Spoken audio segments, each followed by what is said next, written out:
Baru-baru ini, Jepang kembali menjual sebagian besar obligasi Treasury milik Amerika Serikat. Namun, aksi kali ini tidak seperti biasanya.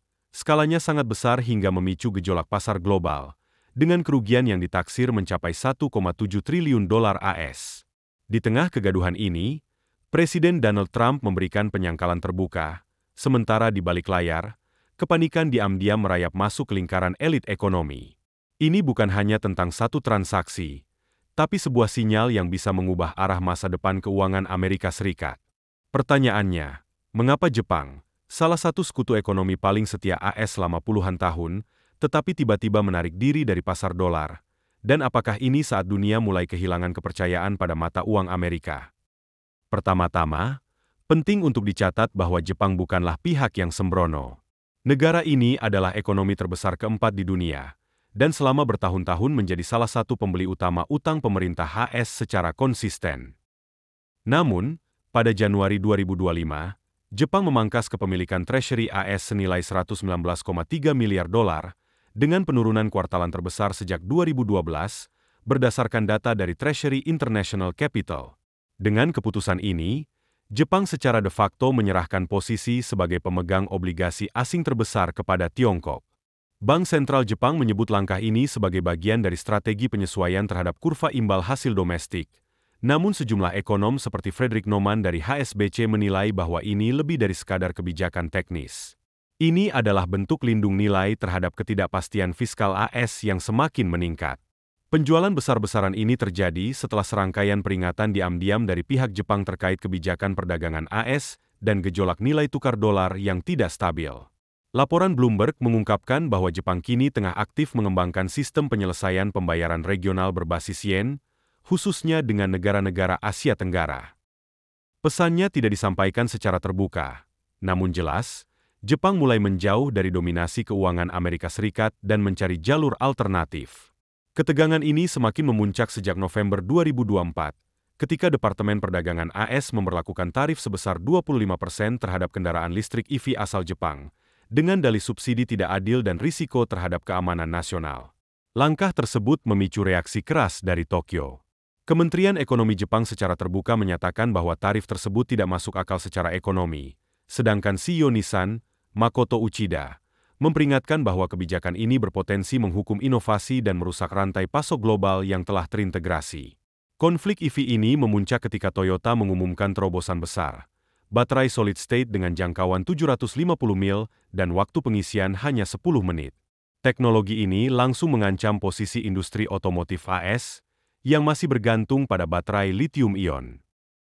Maka, tarif ini bukan sekadar perang dagang, tapi manuver geopolitik yang diselubungi pembalasan ekonomi. Jepang memilih untuk tidak membalas lewat tarif produk.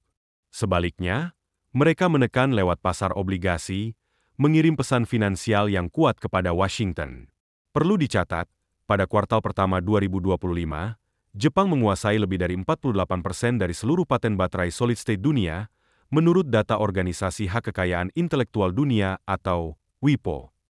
Bahkan, Toyota dan Panasonic telah meluncurkan platform EV baru yang dijadwalkan masuk pasar massal pada awal 2026, dan sudah menarik minat dari konsumen Eropa sebelum peluncuran resmi. Di sisi lain, Amerika tertinggal. Ford dan General Motors menghadapi kendala rantai pasok serta kenaikan biaya akibat pembatasan ekspor grafit dari Tiongkok. Ketidakseimbangan ini memberi Jepang keunggulan strategis yang belum pernah mereka miliki dalam konflik perdagangan sebelumnya. Menurut laporan Wall Street Journal, negosiator Jepang kini menuntut pengecualian dari tarif sebagai imbalan atas kerjasama teknologi strategis dan tanda bahwa pendekatan mereka kini lebih taktis dan sistematis. Kejayaan teknologi EV kini bukan hanya soal ekonomi, tapi juga menjadi alat negosiasi politik. Washington dihadapkan pada pilihan sulit, mempertahankan kebijakan isolasionis, atau membuka jalan bagi kolaborasi dalam transisi energi global. Ketika pemain besar seperti Jepang keluar dari pasar treasury, dampaknya bukan hanya menciptakan kekosongan, tetapi juga mengguncang dasar stabilitas fiskal. Pada Februari 2025, imbal hasil obligasi 10 tahun melonjak ke level 4,89% ini, merupakan angka tertinggi sejak 2007. Kurangnya permintaan dari luar negeri memperparah kondisi ini. Menurut MarketWatch, Kantor Anggaran Kongres atau CBO memperkirakan bahwa lonjakan ini dapat menambah biaya bunga tahunan AS hingga 270 miliar dolar pada 2027 mendatang. Tiffany Wielding, kepala ekonom di PIMCO, menyatakan kepada Bloomberg bahwa hilangnya pembeli stabil seperti Jepang memperbesar volatilitas di pasar treasury dan menurunkan kepercayaan global terhadap posisi fiskal Amerika. Dalam 2 minggu terakhir, indeks dolar turun 2,1% seiring langkah sejumlah bank sentral, dari Korea Selatan hingga Uni Emirat Arab, yang mulai mengurangi cadangan dolar mereka. Dampaknya merembet ke masyarakat luas. Bunga pinjaman naik, akses modal menyempit, dan kredibilitas dolar sebagai safe haven mulai dipertanyakan global. Dunia mungkin belum secara resmi meninggalkan dolar AS, namun satu hal jelas, titik balik sudah dimulai. Langkah Jepang melepas obligasi Treasury AS senilai 119 miliar dolar bukanlah tindakan tunggal yang muncul dari frustrasi sesaat. Sebaliknya, ini adalah bagian dari pola perubahan yang telah berlangsung sejak 2022. Menurut data terbaru dari IMF pada Maret 2025, proporsi dolar dalam cadangan devisa global telah menurun secara signifikan dari 59% menjadi hanya 54%. Ini bukan hanya tren Jepang. Namun bank sentral dari Malaysia, Brasil, hingga Arab Saudi telah memperbesar porsi aset mereka dalam bentuk selain dolar, termasuk yuan Tiongkok dan cadangan emas, sebagaimana dicatat oleh analis strategi kredit dari Swiss, Zoltan Pozsar. Yang terjadi bukan sekadar retakan dalam sistem keuangan global yang didominasi dolar ini, mendekati rekonstruksi total. Mundurnya Jepang bukan hanya menandai celah, tetapi lebih menyerupai keruntuhan struktural. Di sisi lain, mata uang digital yuan kini menyumbang 5% dari transaksi lintas batas di kawasan Asia Tenggara, sementara India mulai menggunakan rupiah dalam perjanjian perdagangan energi dengan Iran dan Rusia. Gerak Jepang mempercepat efek domino yang melemahkan dominasi dolar, memperbesar kebutuhan akan sistem alternatif, dan membuka risiko terbentuknya lanskap moneter global yang lebih terfragmentasi dan tidak stabil. Kini, pertanyaan utama bukan lagi apakah sistem keuangan dunia tengah berubah, tetapi seberapa cepat dominasi lama akan runtuh. Dalam rentang waktu singkat, antara 3 hingga 6 Februari 2025, bursa saham AS kehilangan nilai pasar sekitar 1,7 triliun dolar. Indeks S&P 500 merosot sebesar 5,4% hanya dalam 3 sesi perdagangan. Bloomberg menyebutkan, penyebabnya adalah kombinasi antara pelepasan besar-besaran treasury oleh Jepang, lonjakan imbal hasil, dan ketegangan perdagangan yang kian memanas. Situasi memburuk ketika pemerintahan Trump mengumumkan gelombang tarif balasan terbaru yang kali ini menargetkan elektronik Jepang dan semikonduktor asal Korea Selatan. Kebijakan ini memicu kekhawatiran serius akan potensi perang dagang yang lebih luas di Asia. Analis dari BlackRock menyebut bahwa ketidakpastian kebijakan kini telah menjadi sumber utama ketegangan pasar. Sementara itu, Moody mengambil langkah serius dengan menurunkan prospek kredit AS menjadi negatif, menyoroti kekhawatiran atas defisit yang membengkak dan ketegangan geopolitik yang tidak kunjung reda. Apakah semua ini dapat langsung dikaitkan dengan kebijakan Trump? Masih bisa diperdebatkan. Namun satu hal yang pasti, pasar telah memberikan reaksinya. Campuran antara proteksionisme yang agresif, hubungan internasional yang memburuk, dan kebijakan fiskal yang tidak terkendali kini tidak lagi dianggap sebagai gangguan sementara, melainkan sebagai ancaman sistemik terhadap stabilitas ekonomi. Trump mungkin mengklaim bahwa 2019 adalah puncak kejayaan ekonomi Amerika, tetapi pada tahun 2025, sejumlah indikator menunjukkan bahwa kebijakan era pertamanya justru memperbesar risiko jangka panjang. Meski pertumbuhan PDB mencapai puncak 2,9% pada 2018, pemotongan pajak besar-besaran yang digagas melalui Tax Cuts and Jobs Act telah memperluas defisit anggaran federal menjadi 984 miliar dolar pada 2019. Dan melonjak lebih jauh ke 1,9 triliun dolar pada tahun fiskal 2024, berdasarkan data dari Congressional Budget Office. Para analis dari Brookings Institution menyoroti bahwa deregulasi besar-besaran, dikombinasikan dengan memburuknya hubungan perdagangan, telah memperlemah posisi strategis AS dalam rantai pasok global, serta meningkatkan kerentanan terhadap inflasi. Claudia Sahm, mantan ekonom Federal Reserve, mengingatkan dalam wawancara dengan Bloomberg, stimulus tanpa pembaruan struktural hanya menghasilkan lonjakan jangka pendek, bukan ketahanan jangka panjang.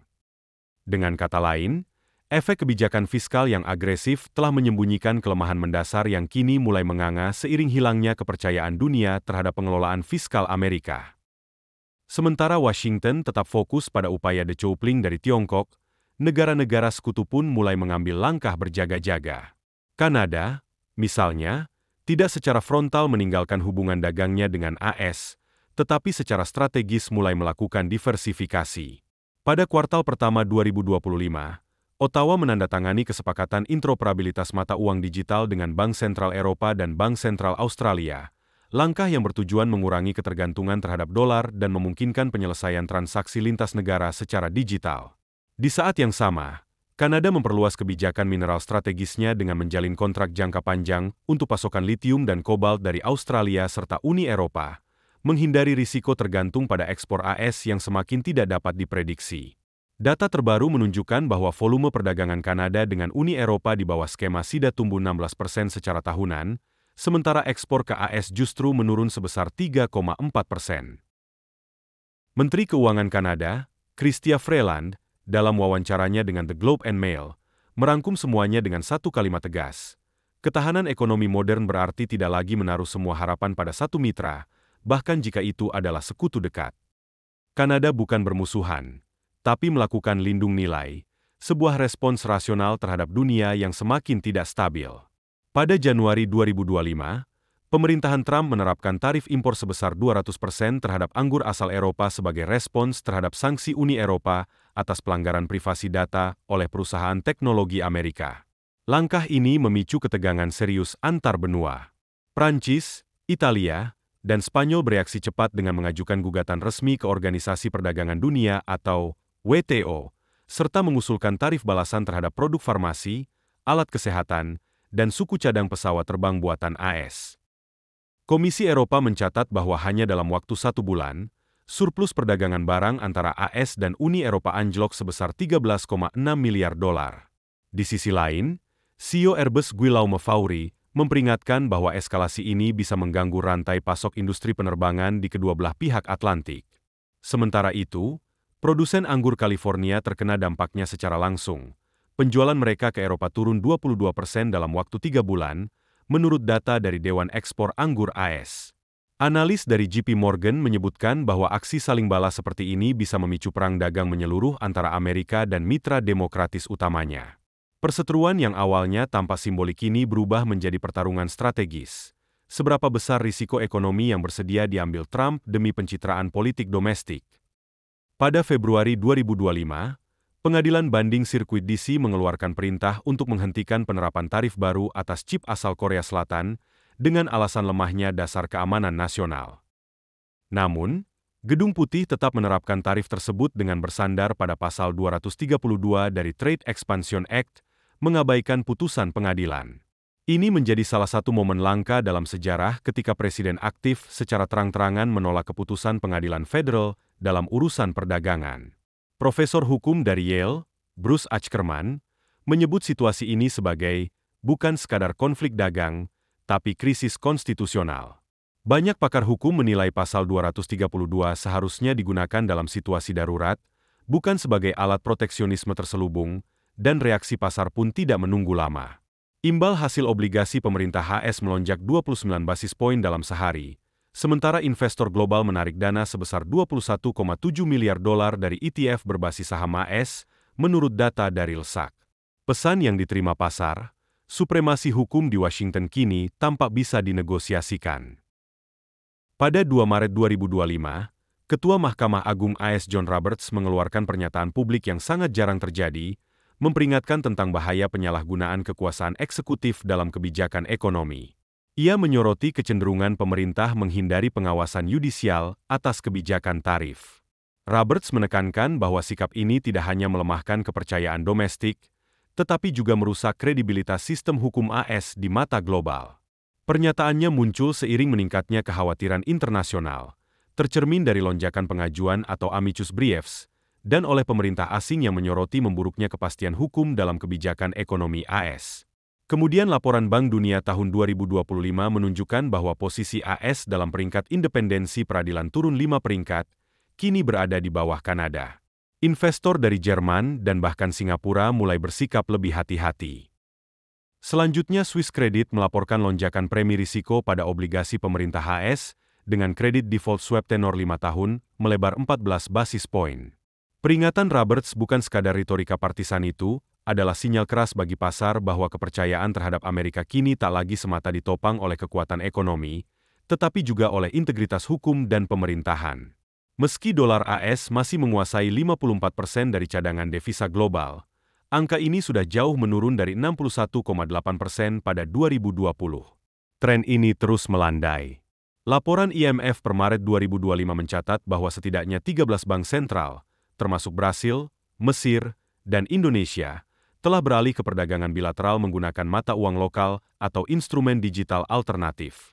Sistem pembayaran lintas negara milik Tiongkok, CHIP, mencatat transaksi senilai lebih dari 447 miliar dolar dalam kuartal terakhir, meningkat 34% dibanding tahun sebelumnya.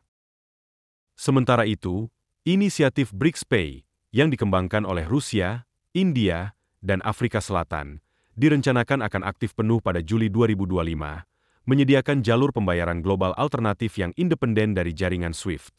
Dalam pidatonya di Council on Foreign Relations, mantan Ketua Federal Reserve Janet Yellen menyampaikan bahwa dunia sedang memasuki fase baru dengan arsitektur keuangan global yang lebih terpecah-pecah. Menurutnya, dominasi dolar mungkin tidak akan runtuh secara mendadak, tetapi tren ke arah itu sudah tidak dapat dihindari. Yang dipertaruhkan bukan hanya biaya transaksi, kata Yellen, tetapi daya tawar strategis Amerika.